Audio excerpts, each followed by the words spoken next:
بسم الله الرحمن الرحيم. الحمد لله رب العالمين، والصلاة والسلام على أشرف المرسلين نبينا محمد صلى الله عليه وعلى آله وصحبه أجمعين ومن تبعهم بإحسان إلى يوم الدين. أما بعد، فإننا اليوم نتحدث عن شعيرة من أعظم شعائر الإسلام. هذه الشعيرة التي تهبو قلوب المؤمنين في مشارق الأرض ومغاربها لتؤديها على الوجه المطلوب، حتى تكون ممن لبى نداء إبراهيم عليه السلام عندما أمره الله سبحانه وتعالى بقوله: وأذن في الناس بالحج يأتوك رجالا وعلى كل ضامر يأتين من كل فج عميق ليشهدوا منافع لهم.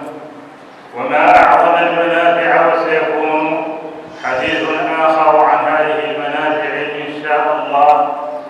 المهم أن نستشعر عظمة هذه الشعيرة، وأن نعلم أننا عندما نهم بها نهم بشعيرة عظيمة تقربنا إلى الله عز وجل، فلتكن خالصة لله.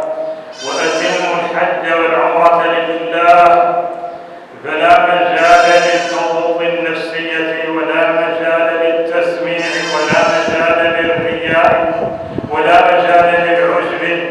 فهذه العبادة عبادة توجه لله سبحانه وتعالى.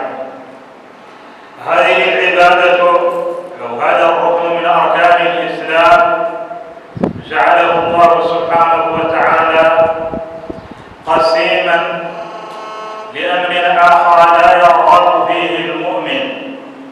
فعندما يقول الله عز وجل: إن أول بيت وضع للناس للذي بمكة مباركا وهدى للعالمين فيه آيات بينات مقام إبراهيم ومن دخله كان آمنا ولله على الناس حج البيت من استطاع إليه سبيلا ومن كفر فإن الله غني عن العالمين. عندما توضع عبد الله أمام خيارين فقط: خيار أن تحج إلى بيت الله إذا أقدرك الله عليها، أو خيار الالتحاق بأصحاب الشمال، فهذا أمر جلل وأمر خطير ينبغي أن ننتبه إليه. هذه الشعيرة سيكون حظ هذا اليوم عن الحديث عن تعريفها وحكمها وأركانها وواجباتها وما يترتب على ترك الواجبات، على أن نترك إن شاء الله لحصة غد بقية الحديث حول هذا الركن العظيم.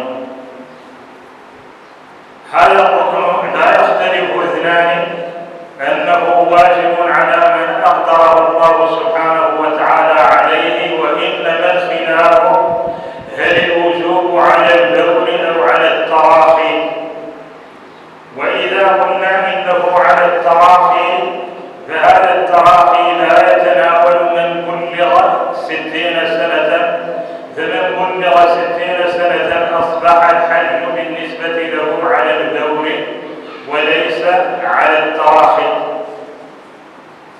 أدلة وجوبه هي كما قال الله عز وجل: ولله على الناس حج البيت من استطاع إليه سبيلا. وكذلك حديث ابن عمر الذي سمعتموه آنفا، فهو كذلك دليل على هذا الوجوب. هذه الشعيرة تعرف من حيث الدلالة اللغوية على أنها مشتقة من حج بمعنى قصد، ومن ذلك قول الشاعر: ألم تعلمي يا أم عمرة أنما تخاطأني غيب الزمان لأكبر، وأشهد من عوف حلولا كثيرة يحجون سب الزبطان المزعبر. فالشاهد فيه قوله يحجون سب الزبطان المزعبر، أي بنامة الزبطان المزعبر يريدون يقصدون. أما بالنسبة لهذا الركن الذي نعرفه فهو عبارة عن عبادة مشتملة على إحرام والطواف ببيت الله والسعي بين الصفا والمروة ووقوف بعرفة بظرف محدد. هذا الظرف معروف أن بعضه ضيق كوقوف عرفة، فهو ظرف يتحدد زمانا بأنه 24 ساعة، من فاته ذلك الركن فقد فاته الحج. أما الإحرام فإنه يبدأ من أشهر الحج. قال الله عز وجل: الحج أشهر معلومات، فمن فرض فيهن الحج فلا رفث ولا فسوق ولا جدال في الحج. وأشهر الحج تبدأ من فاتح شوال وتنتهي بذي الحجة أو بعشر ذي الحجة. إذا لا ينبغي الإحرام قبلها، فإذا أحرم قبلها انعقد إحرامه مع الكراهة. هذا الحج له أركان، ومعنى الركن هو الجزء الماهية الذي لا تستطيع القيام بدونه، فنحن لا نتصور هذا المبنى قائما دون هذه الجذر التي يعتمد عليها. فكذلك هذا الإسلام هو عبارة عن جملة من الأركان: الشهادتان، إقام الصلاة، إيتاء الزكاة، صوم رمضان، حج بيت الله الحرام. إذا فأركان هذا الحج 4. الأول هو الإحرام بمعنى الدخول في النسك، فهذا هو أول هذه الواجبات، ولا ينعقد الحج بدونه على الإطلاق. إذا هذا ركن، ولا يدخل الإنسان في نسك سواء كان ذلك النسك حجا أو عمرة إلا عن طريق هذا الإحرام. هذا الإحرام له ميقات زماني وميقات مكاني. وميقات زماني سبق أن تحدثنا عنه. أما الميقات المكاني فهو عبارة عن أمكنة محيطة ببيت الله عز وجل من جهات مختلفة، وأبعد هذه الأمكنة هو ميقات أهل المدينة. وأحسب أن حجاجنا سيمرون بالمدينة أولا، فمعناه أن ميقاتهم المفضل أو الأولى هو ميقات رسول الله صلى الله عليه وسلم، وهو ذو الحليفة. لكن هناك ميقات أصلي لهم وهو ميقات الجحفة، فلا أنصح بترك الإحرام إليه، لأن التهويج للحجاج يقع دون اختيار من الحجاج أنفسهم، ومن ثم فإن المفوجين قد لا يلتفتون إلى أن ينبهوكم إلى مكان الميقات. إذا فأحرموا من حيث أحرم رسول الله صلى الله عليه وسلم. أما المواقيت الأخرى فهي تعني جهات مختلفة أخرى لا نطيل بها الحديث الآن. طبعا هناك ميقات أهل العراق، وهناك ميقات أهل اليمن، وهناك ميقات أهل الشام، وميقات كذلك مصر وما وراءها.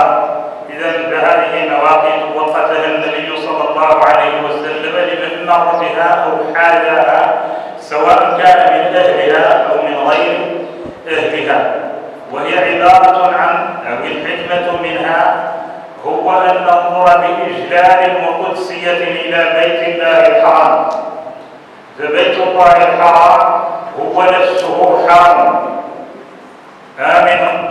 ثم كذلك فإنه أحيط بمنطقة أخرى تسمى الحرم زيادة في قدسيته، ثم أحيط بمنطقة ثالثة هي منطقة المواقيت. هذه منطقة كذلك تزيد في قدسية هذا المكان فلا يجوز لمن أراد الحج أو العمرة إذا مر بها إلا أن يحرم منها أو حاذاها، لأنه آت إلى حرم فلا بد أن يقدس هذا الحرم بالدخول في الإحرام بنسك سواء كان النسك حجا أو عمرة. هذا الإحرام يقسم 3 أنواع، فهو من مثلثات الحج، فهناك الإفراد وهناك التمتع وهناك القران، وكل هذه أنساق من أخذ بأحدها أجزأه، لكن اختيارات الأئمة تختلف. فمالك رحمه الله تعالى اختار الإفراد، والشافعية والحنابلة اختاروا التمتع، والحنفية اختاروا القران. فما الإفراد؟ الإفراد أن يحرم الإنسان بحجة فقط، أن يحرم الإنسان بحجة ليست قبلها عمرة في أشهر الحج، وليست مصحوبة بعمرة كذلك. إذن هذا هو إحرام الإفراد، وصاحبه لا يلزمه هدي، وإنما يطلب منه على جهة الاستحباب. الثاني من أنواع الإحرام التمتع، وهو أن يعتمر الإنسان في أشهر الحج ويمكث هناك دون الرجوع إلى بلده وما يوازيه حتى يحرم من جديد بحجة، فيجتمع له حج وعمرة في سفرة واحدة فيتمتع بذلك. إذن هذا يسمى متمتعا، وصاحبه عليه هدي. هذا الهدي يذبح يوم النحر أو أيام العيد، ولا يجوز تقديمه على ذلك مع خلاف العلماء بذلك. هذا الهدي من عجز عنه، بمعنى ليس لديه ما يغطي تكاليفه، ينتقل إلى الصيام، وهو صيام 3 أيام في الحج، أي بعد أن تحرم بحج تبدأ، أو إذا لم تتمكن من الصيام إلا في أيام منى صمها، ثم بعد ذلك إذا أنهيت مناسك الحج أو رجعت إلى بلدك صمت الأيام الباقية، وعليك أن تتابع صيام 3 الأولى وصيام 7 الباقية، فصيام 3 أيام في الحج و7 إذا رجعتم تلك 10 كاملة. الثالث هو القران، وهو عبارة عن الجمع بين الحج والعمرة في النية، بحيث تكون الأعمال أعمال الحج فقط، ويتم ذلك بصيغ مختلفة. الصيغة الأولى أن يحرم بعمرة، ثم قبل طوافها يضيف إليها نية الحج، وحينئذ فإنه لا يحلق رأسه، ثم يذهب إلى الحج فيكمل مناسك الحج، ويلزمه هنا دمان: الدم الأول عن تأخير الحلاق عن وقته، الدم الثاني هو دم القران، ودم القران مثل دم التمتع، من قدر عليه وجب عليه أن يؤديه في وقته، ومن لم يقدر عليه فبديله صيام 3 أيام في الحج و7 إذا رجعت. هناك طريقة أخرى، هي طريقة أن يجمع بينهما، في نية، وهذه طريقة كذلك أخرى يتم بها هذا القران. فالقارن إذن أعماله أعمال حارث مفرد، لكن تجتمع معه العمرة، لذلك فإن عليه نسكا. وهذا النسك هو الذي رآه بعض العلماء أنه بمثابة جبران لنقص، وأن الإفراد لما كان كاملا لم يحتاج إلى دم جبران، لذلك فضل القائلون بهذا القول وهم المالكية بالإفراد. إذن هذه أنواع الإحرام، وهو الركن الأول من أركان الحج، هو السعي بين الصفا والمروة، وإنما قدمته على الطواف لأن المفرد يسعى السعي الذي هو ركن بعد طواف القدوم، بمعنى أنه إذا دخل مكة فأول ما يبدأ به طواف يسمى طواف القدوم. والطوافات كذلك هي من مثلثات الحج، هناك طواف القدوم، وهناك طواف الإفاضة، وهناك طواف الوداع. إذن فهو من مثلثات الحج. فإذا طاف سعى، فإذا أخر سعيه إلى سعي طواف الإفاضة، فإن عليه دما مقابل هذا التأخير. إذن عليه أن يبادر بعد طواف القدوم وركعتي الطواف، عليه أن يبادر إلى السعي بين الصفا والمروة، وبذلك يحصل الركن الثاني من أركان الحج، وهو السعي بين الصفا والمروة. وهذا هو الصحيح المعتمد، أن السعي ركن من أركان الحج. وهناك من يرى أنه واجب كالحنفية ولا يراه ركنا. أما الركن الثالث من حيث الترتيب فهو وقوف عرفة، وهذا الركن هو من أعظم الأركان، لذلك عندما حصر النبي صلى الله عليه وسلم الحج فيه علمنا أهميته. الحج عرفة، ذلك أن من فاته الوقوف على صعيد عرفة من ليل عند المالكية، ومن ليل ونهار عند الجمهور، وهو ما يدل عليه الحديث الصحيح، فقد فاته الحج.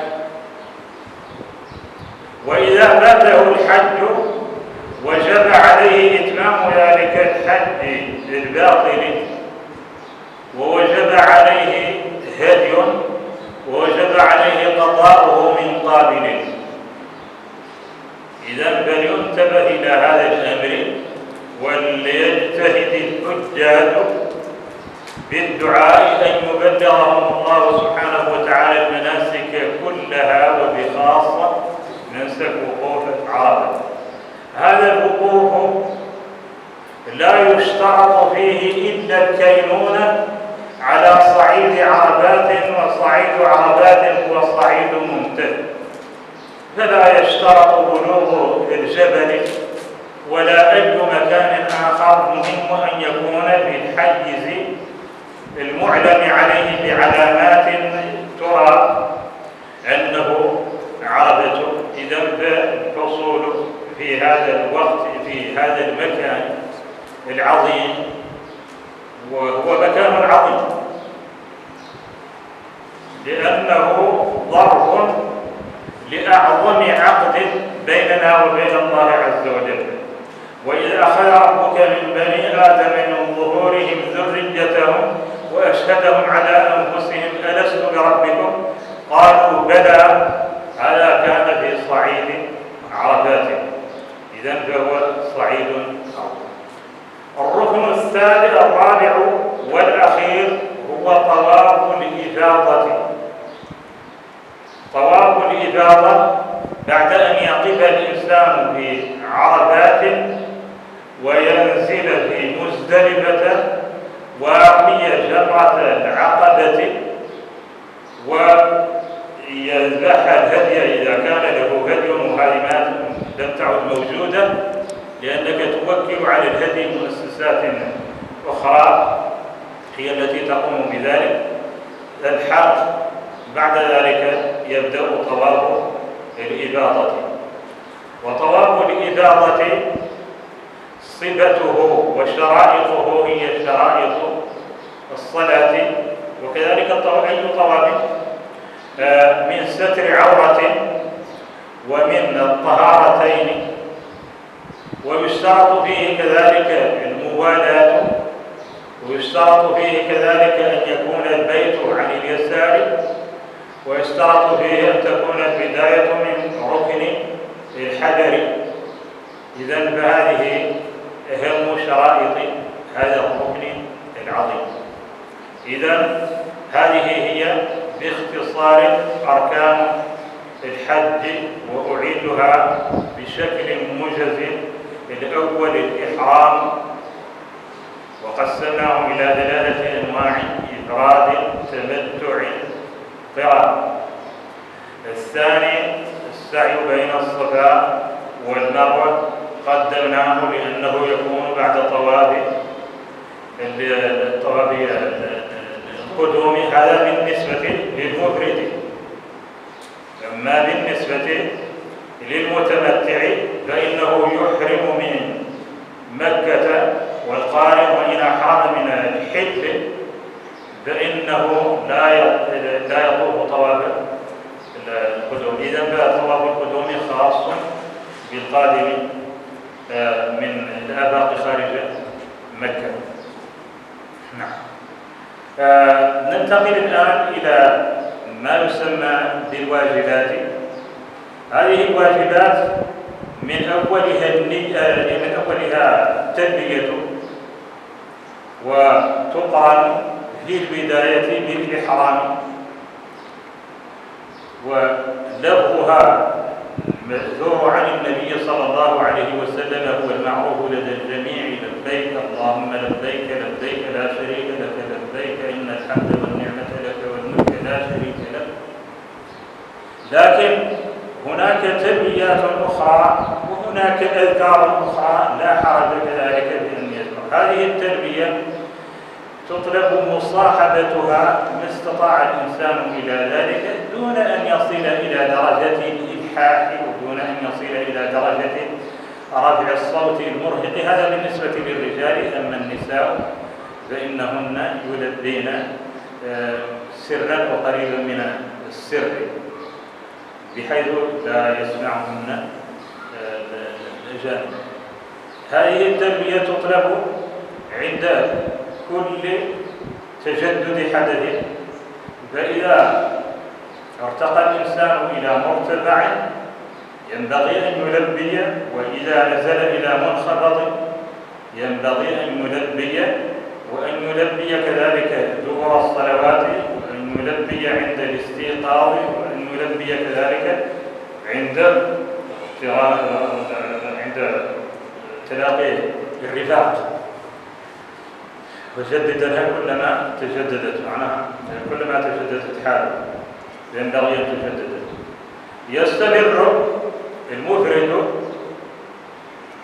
بالتلبية حتى يدخل بيوت مكة، وحتى يبدأ بالطواف حسب الخلاف. فإذا طاف طواف القدوم والسعى فإنه يرجع للتلبية، وتستمر هذه التلبية عند المالكية إلى زوال يوم عرفة، وعند الجمهور ولعله هو الصواب عند رمي جمرة العقبة تنتهي هذه التلبية. هذا بالنسبة للمفرد. أما بالنسبة للمتمتع والقارن فإنهما يبدأان من حيث أحرم، يبدأان التلبية من حيث أحرم. إذن هذا واجب. من هذه الواجبات المحرم بالميقات، الميقات الذي حدده رسول الله صلى الله عليه وسلم أو مر به الحاج ولو لم يكن في جهة الحاج كحجاجنا الآن الذين يستمرون في المدينة وميقاتهم بالأصل هو الجحفة، هؤلاء يحرمون من ذي الحليفة. وعادة ينبغي أن يحتاط الإنسان وهو في سكنه في مدينة بأن يغتسل وأن يلبس إحرامه حتى وأن يتوضأ ويغتسل حتى إذا وصل إلى الميقات لم يتطلب ذلك وقتا طويلا، لأنه إذا لم يأخذ بهذه العدة قد يبادر بأن تهويج ينقله قبل أن يرتب أموره، إذا فينبغي أن يعد هذه العدة. ولو أحرم قبل يعني في المكان الذي هو فيه انعقد إحرامه مع الكراهة، انعقد إحرامه مع الكراهة. فالاحتياط في هذه الأمور ينبغي أن يكون ديدن الحاج، لأن المسألة ما هو مسألة اختيارك ولا اختيار جهتك التي جاءت بك، بل اختيار منظمين لمحلهم هناك، وهؤلاء لهم يعني تصرفاتهم ولهم أمورهم التي تخص بهم، فينبغي للإنسان أن يحتاط. إذن هذا من الأمور. من الواجبات التجرد من المخيط بالنسبة للرجال، والمقصود بالمخيط هو المفصل على العضو، ولذلك فإن الحاج الرجل عليه أن يأخذ رداء وإزارا، إزارا يأتزر به وإزار رداء يجعله على كتفيه. فأما بالنسبة للنساء فإن إحرامهن بوجوههن ويلبسن ما شئن أن يلبسن مما يستر. وإذا أرادت الستر من الرجال فإن عليها أن تستر وجهها بما تسدله وليس بشيء مفصل تفصيلا كالنقاب على الوجه. إذن هذا بالنسبة لواجب التجرد من النخيل. طبعا تطرح نوازل عديدة إذا أخذ فيها بالمشهور المذهبي قد يقع الناس في حرج شديد، والعادي والذي أنصح به أنه في مناسك الحج ينبغي أن نعتمد أكثر على أصحاب المعاناة الفقهية، وهم أصحاب البلد، فهم الذين عانوا من هذه المناسك ومشاقها ونوازلها، وهم أدرى حقيقة بمقاصد التيسير فيها. فينبغي لأن كثيرا منا للأسف يعتمد على فتاوى، هذه الفتاوى أصبحت لا وجود لها على أرض الواقع هناك، بل بعضنا يتمسك بمناسك لو سأل عنها الآن لما وجد لها أثرا، مثلا الاغتسال بذي طول أو الاغتسال برابغ والتهيؤ هناك، هذا لا وجود له الآن، لأن ذا طول أصبح داخل مكة وعلى مقربة طبعا من الحرم، والإنسان عندما يدخل هناك ليس سيد نفسه، بل المفوجون هم الذين يفوجونه، وبالتالي لا وجود. كذلك المحصن، النزول بالمحصن هذا أيضا لا وجود له الآن.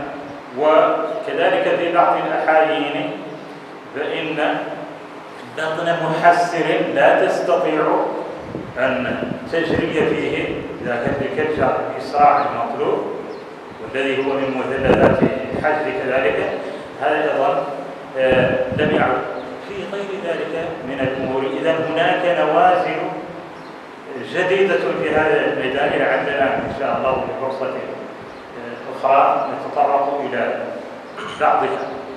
إذا من هذه الواجبات قلنا التجرد من المخيط والتلبية ووصل السعي بالطواف، وكذلك ركعة الطواف إذا كان الطواف واجبا، فإنهما واجبتان على المشهور. ركعة الطواف وركعتان عندما تطوف طواف الوداع أو طواف القدوم أو طواف الإفاضة أو طواف الوداع، فإن عليك أن تركع ركعتين. هاتان الركعتان الأصل فيهما أن يكونا خلف المقام،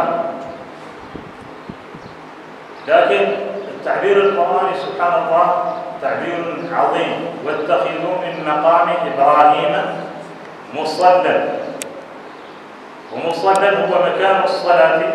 لذلك فإن أي مكان أديت فيه هاتين الركعتين فإنه يكفيك إذا كان في الحرم.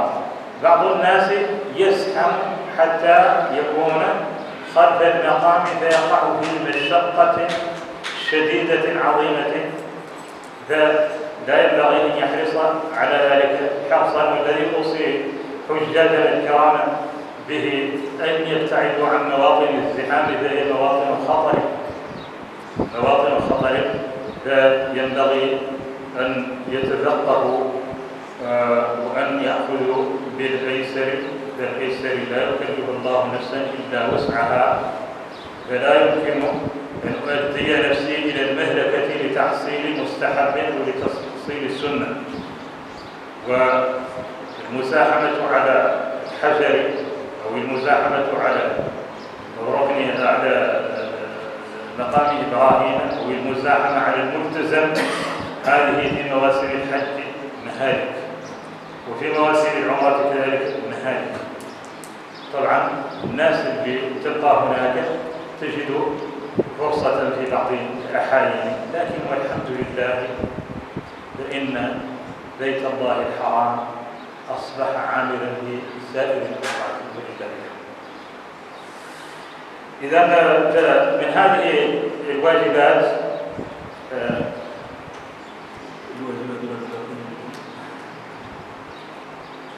منها كذلك نزول مزدلفة.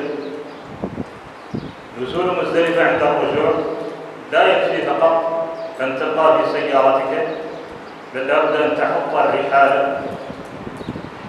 ومن هذه الواجبات كذلك رمي الجمال، وهو كله واجب، لكن من ترك بعضه وجب عليه هدي، ومن ترك كله وجب عليه هدي واحد كذلك، أخذا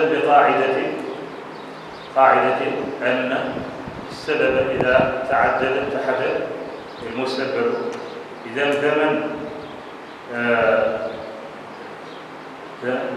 وكذلك مبيت ليالي منى، هذا كذلك من الواجبات، وهي 3 ليال بالنسبة لغير المتعجل، وليلتان بالنسبة للمتعجل إذا رمى من غد الثانية منهما، فإن له أن يتعجل ويسقط عنه المبيت في ليلة موالية.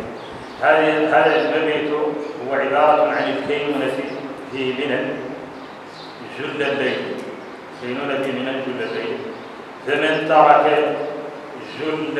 مبيت جل ليلة في منى في ليالي منى فأكثر فإن عليه كذلك دما، لأن كل واجب تركه الإنسان فإن عليه دما. عمدا فقد ترتب عليه إثم يجب عليه التوبة منه وترتب عليه دم، وإن كان تركه سهوا فإن عليه الدم وليس عليه الإثم، أو تركه عاجزا فإن عليه كذلك دم وليس عليه إثم. إذن من هذه الواجبات كذلك التقصير أو الحلاق. والتقصير بالنسبة للرجال هو أن يقترب من أصول الشعر، معناها لا ينبغي الاقتصار على أجزاء يسيرة من الشعر كما يفعله كثير من الناس، بل إذا أردنا تقصيرا فلا بد أن يقترب من أصول الشعر. أما الحلاق هو إزالة الشعر بالكلية، هذا بالنسبة للرجال. والأفضل بالنسبة للحاج والمعتمر كذلك هو الحلق، هذا بالنسبة للرجال، إلا بالنسبة للمتمتع فإن له أن يقصر حتى يبقى من الشعر ما يحلقه إذا رجع من حجته. أما بالنسبة للنساء فإنهن يأخذن من شعورهن قدر الأنملة، هذا أيضا واجب. من لم يفعله حتى تأخر كثيرا فإن عليه دما مقابل ذلك التأخير. طبعا هناك محظورات على المحرم، هذه المحظورات منها الأخذ من الشعر أو من الأظافر بعد الإحرام، معناها من دخل الإحرام فإنه يجب عليه أن يكف عن كل ما فيه ترفيه للجسد. فإذا من هذه المحظورات منها تغطية الرأس بالنسبة للرجال، هذه أيضا من المحظورات. ومنها كذلك لبس الأخفاف، هذا من المحظورات، إلا من لم يجد نعلين فإنه يقطع خفيه حتى يكون أسفل من الكعبين. والقاعدة أن من ترك واجبا وجب عليه دم إن قدر عليه، وإن لم يقدر عليه وجب عليه الصيام بالتفصيل المذكور. وأن من فعل محظورا إن كان فعله لحاجة فلا إثم عليه، كما فعله كعب بن عجرة عندما اشتكى من قبل رأسه، أمره النبي صلى الله عليه وسلم أن يحلق، فيه نزل قول الله عز وجل: أتموا الحج والعمرة لله فإن أحسنتم فما استيسر من الهدي، من الهدي إلى أن يقول وأتموا الحج والعمرة لله فإن أحسنتم ولا تحلقوا رؤوسكم حتى يبلغ الهدي محله، معناها أنه إذا حلق رأسه بحاجة فلا إثم عليه ويجب عليه الهدي، وإذا حلقه غير محتاج إلى ذلك فإن عليه الإثم وعليه كذلك الهدي. إذن هذه قاعدتان: قاعدة أن تارك الواجب عليه دم، وتارك وفاعل المحرم عليه فدية. هذه الفدية 3 أنواع وهي على التخيير: صيام 3 أيام إن شاء، أو إطعام 6 مساكين، أو ذبح شاة. وعند المالكية الفدية لا تتحدد بمكان، بمعنى أنه يمكن أن ينقلها إلى أهليه هنا والمحتاجين هنا. أما دماء الهدايا فإنها تختص بفقراء الحرم في المكي، وللإنسان أن يأكل منها إلا ما كان من فدية الأذى فلا يجوز له، أو كان من نذر المساكين وكان ليرى تطرف ما تقلد محله فلا يجوز له الأكل من ذلك، وما عدا ذلك من الهدايا يجوز له أن يطعم وأن يطعم وأن يتصرف.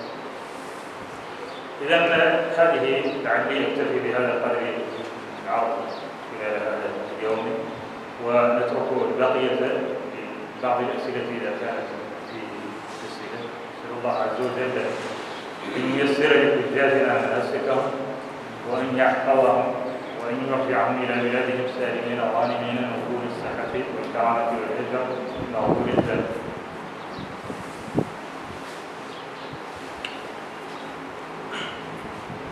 جزا الله خيرا شيخنا على هذا العرض المفيد الذي تحدث فيه عن واجبات الحج وعن أركانه وعن محظوراته، وأن الفرق بين الواجبات والأركان أن الأركان لا تجبر بالدم، من ترك ركنا وجب عليه أن يعيد الحج في قابل، بينما الواجبات تجبر بدم، وأن هذه المحظورات من فعلها كذلك تلزمه فدية. وهذه الأمور القاعدة العامة فيها كما ذكر الشيخ أن على الحاج أن يتبع فيها لأهل البلد وأن يتخلص من التقليد، لأنه أدرى بذلك المكان وأبصر بمقاصد التيسير فيه. ولذلك نفتح باب الأسئلة، كانت فيه أسئلة، فيه بعض الأسئلة هنا، ونفتح لكم باب الأسئلة قبل طرحها. الشيخ سؤال قضية قرأت الآن إذا أقيمت الصلاة حد يطوف والله يسعى، شو الحكم ذلك؟ يصلي معهم وبعد السلام مباشرة واصلة. يصلي معهم المكان دون يكمل ما بقي من سعيه وما بقي من طوافه. كان يصلي المكان اللي قام فيه الصلاة والله المكان الذي أقيمت فيه الصلاة إذا كان فيه عادة عندما يبدأ السعي الجميع يتوقف، هذا هو الغالب. بالتالي حيث أقيمت توقف وابدأ.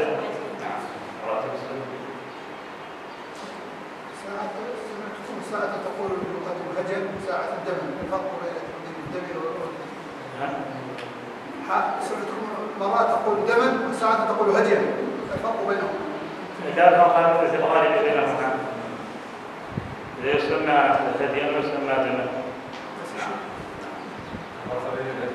لكن بالنسبة للدم إذا كان دم فدية ما لم ينوي به الإنسان الهدي فلا ينبغي تسميته هديا، لأنه إذا نواه هديا وجب أن يذبح في الحرم، دل عن فعل المحظورات.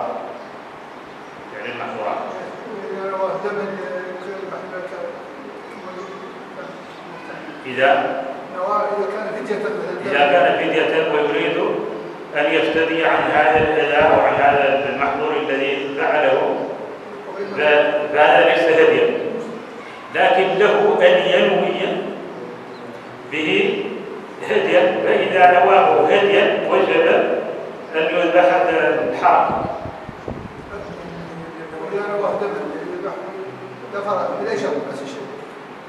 لعله يكثر أجره. نعم.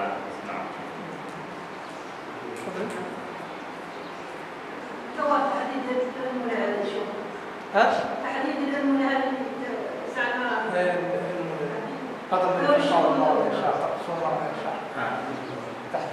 المدة هذه الثومة من الصباح. نعم.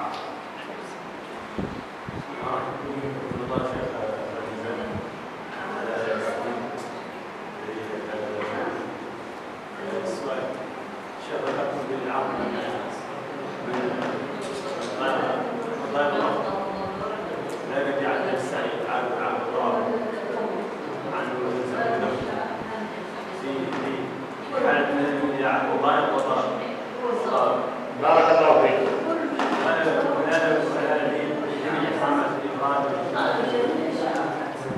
فيك، هذا سؤال مفيد تكون عنه. بالنسبة لطواف القدوم، طواف القدوم عفوا طواف القدوم يسقط عن المراهق. مراهق، والمراهق معناها ذا اللي يخاف فوات وقوف عرفة، وهذا غالبا ما هو مطروح للحجاج الرسميين لأنهم الحمد لله يأتون به، وهذا مطروح للناس اللي موجودة هناك في البلاد هناك، ولا تدخل إلا في آخر وقت نتيجة لمطاردة السلطات إياها. هذا هو اللي يدخل فيها، أنه قد يسقط عنها طواف القدوم فتطلع مباشرة إلى عرفات لئلا يفوتها وقوف عرفات. وكذلك بالنسبة للحائض والنفساء كذلك يسقط عنها. تفضل.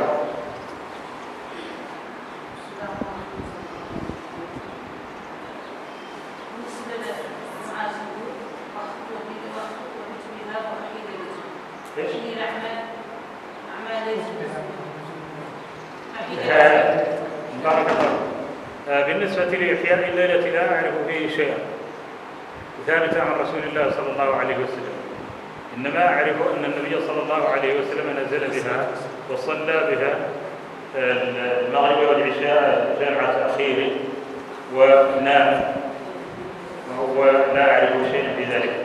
فإحياء تلك الليلة لا أعرف له أصلا، يعني من سنة رسول الله صلى الله عليه وسلم.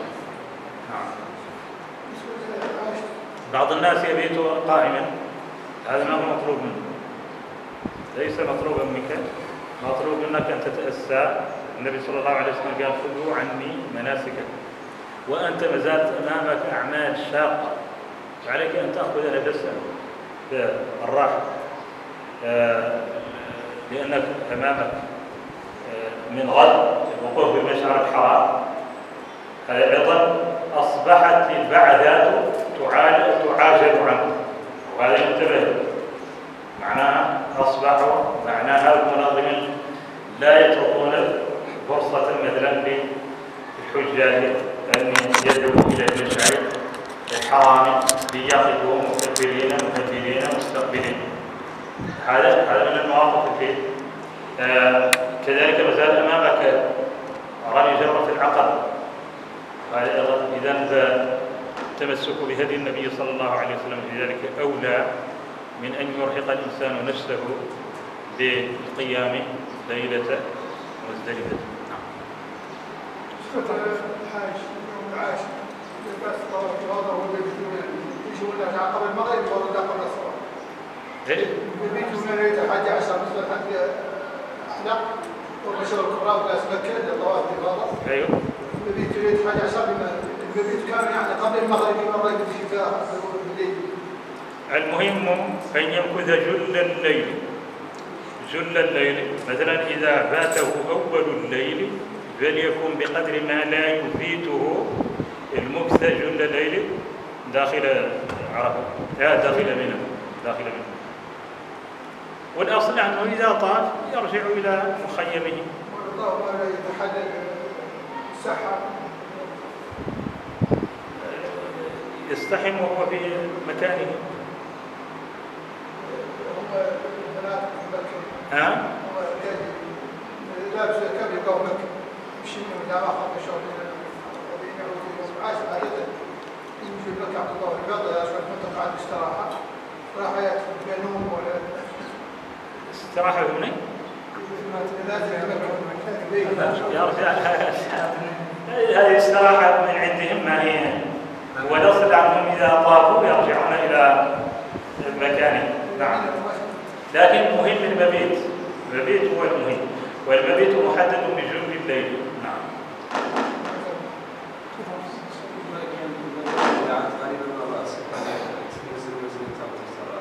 نعم. ضلالة إذا مفصل إن شاء الله عن الرأس هذا مسموح به، وهذا أيضا من الأمور التي ينبغي أن ينتبه إليها. المجال الصحي هناك تقديره ضروري، ضربات الشمسية هناك نسأل الله أن يقيكم إياها وبخاصة في فترة الحر هذه يحتاط لها. بالتالي هذه من الأمور التي يلجأ فيها إلى التيسير، معناها أخذ هذه الشمسيات لتقية من أشعة الشمس إن شاء الله.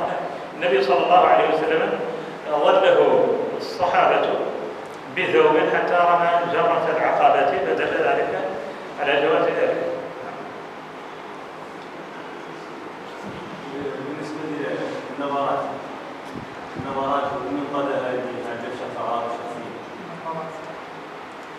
هذه أيضا من الأمور التي يكثر الجدل فيها، وبالمناسبة لا جدال في الحج، ما ينبغي أن يكثر الجدال في الحج.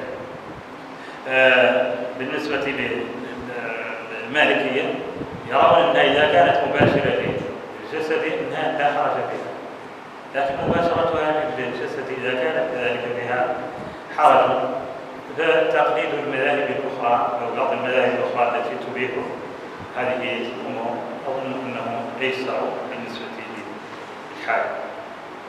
وكذلك من الأمور التي ينبغي أن يهتم بها هو قضية حفظ ذاك الماء. هذا الموطن على قداسته يوجد فيه منتشلون ويوجد فيه لصوص ويوجد فيه طيب، نختم بهذا القدر من الأسئلة. الحلقة غدا إن شاء الله تعالى سيكون معظم الوقت للأسئلة والاستفسارات التي تتعلق بالحج. نسأل الله تعالى أن يكون لديه استمرار ولا فيتبعون أحسنه.